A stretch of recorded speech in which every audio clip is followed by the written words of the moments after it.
Hello and welcome everyone. It is time to enter the kumite. Remember, this is not a sport. You don't play fight. Okay, guys, we have Robert Wilkinson coming up against Omari Akhmedov. This is a good one. I had a pretty strong feeling that Rob Wilkinson would be here today, moving into the finals. Don't forget, guys, I picked him to win the whole thing after his PFL debut. Wilkinson has come such a long way since his UFC fight against Israel Adesanya.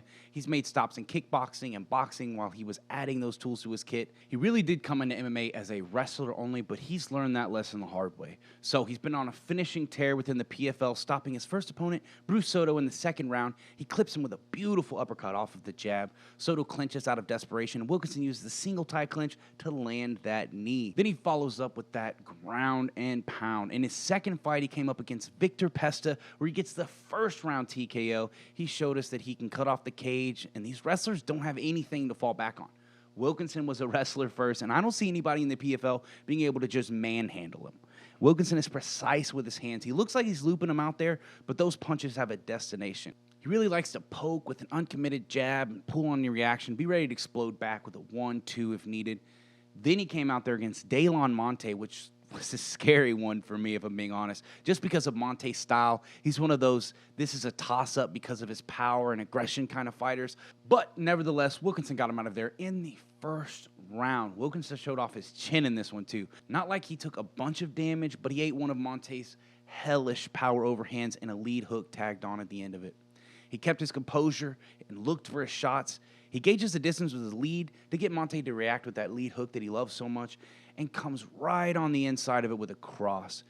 Then he goes for the right hook, left hook to uppercut, and all of these land, but they really just grazed Monte. But it gets Monte backing up with the high guard. Wilkinson wraps up that high clinch yet again and slices his knee right through that guard and puts Monte's legs stiff. It just goes to show that Wilkinson is dangerous in all of the positions of MMA and during the transitions between them. He has dangerous striking to wrestling, wrestling to striking, striking to clinch, clinch to striking. And it's crazy to be here today seeing a wrestler first come and just knock out all of these guys in the PFL. Now he's coming up against Omari Akhmedov. It's funny because both of these guys are former UFC fighters, and I'm going to be honest, Akhmedov has an amazing resume. He has a draw with Marvin Vettori. He has wins over Abdul Razak Al Hassan, Tim Bosch, Tom Breeze, Ian Heinisch. This man has fought at 170 and 185 in the UFC, which is insane to think about with where he's at now. But 205 looks as though it's a good home for him. He has crazy knockout power. He's very strong physically and has good wrestling and grappling to back it up. Of course, he's one of those Dagestani guys. I am worried about his chin, though. When I saw Akhstolas drop him with a jab, it had me concerned for all future fights. If he drops from a jab, then Wilkinson is a big threat for him. He's also been on the smaller side for the division. He's very thick, very dense, but he's shorter. He doesn't quite have that reach. He doesn't have that giant 205 frame. But yeah, in his first fight of the season, he comes out and just blasts Victor Pesta, putting him out bad. And I feel like Pesta's chin had not come back in time for that Wilkinson fight either.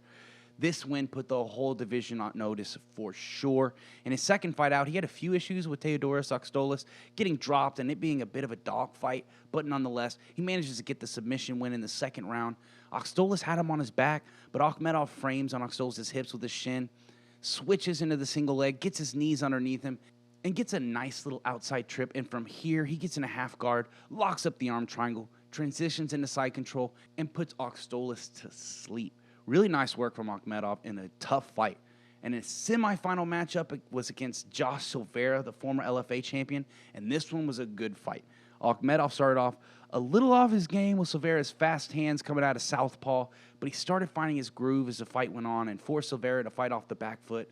Akhmedov was trying really hard early to hand fight and find a home for his jab, but Silveira just wasn't letting it happen. So he started just pumping out his lead hand and getting Silveira to try to parry and blast him with his right hand based on his reactions. He made some good reads on Silveira, man. He ended up winning the fight via decision. This is a tough fight to call with both guys having power in their hands and strong grappling to mix into their game plans. I love this fight as a light heavyweight finale.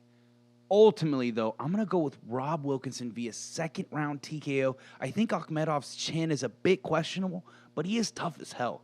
I see Wilkinson give him the most problems when he goes from striking to his clinch game, with Akhmedov being the shorter fighter and having the tendency to duck his head. I see Wilkinson's uppercuts and ability to quickly wrap up the tie clinch being a huge threat. He's finished 2 guys with that tie clinch in the knee. It is a good fight, though, and I wouldn't put it past Akhmedov to get a clean knockout if Wilkinson isn't on his A game. Wilkinson has a good chin, but he does leave himself open at times, and he is willing to make trades. With that, I'll go ahead and wrap things up. If you like the content we're providing, make sure to like, share, and subscribe. If you disagree with our picks, make sure to berate us down in the comments below.